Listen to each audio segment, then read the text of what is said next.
Attention কৃষিমন্ত্ৰী অতুল বৰা ডাঙৰীয়া, আপোনাৰ বিভাগত এয়া চলিছে কি?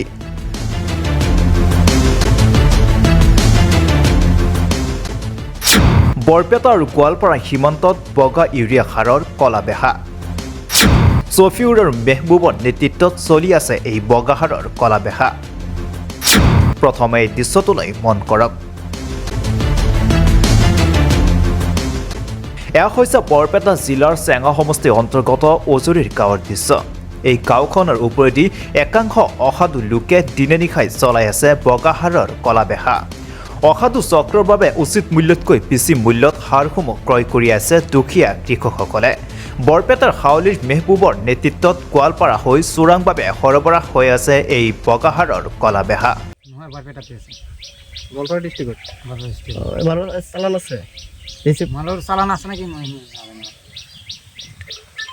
তোমাৰ গাড়ি খুঁজে আছে নম্বৰ নাই কিয়? তোমাৰ নতুন গাড়ি।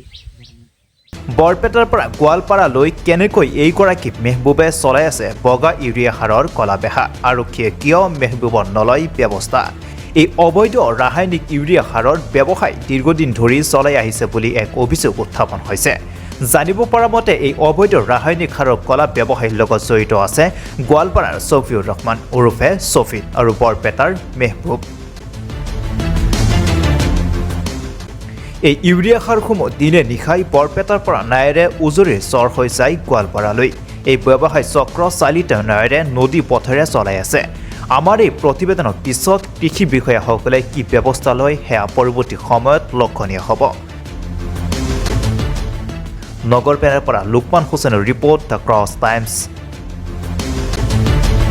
আঙ্গুরের থান থেকে দাম নাই নিতেছে বেশি, আঙ্গুরে আরো কষ্ট আরো বেশি করাইতেছে। সার বলে 250 টাকা, তার মধ্যে নিচ্ছে 500, 550 টাকা।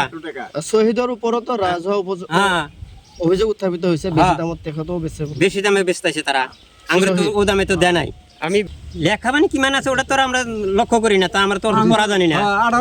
1800 টাকা নেয় বস্তা, আর একটা আছে 1700 টাকা। এটা কৃষি বিভাগক কি আহ্বান জানাবো? এটা হাব্বান আঙ্গুরে বস্তুর দাম কমা দেয় নাকি?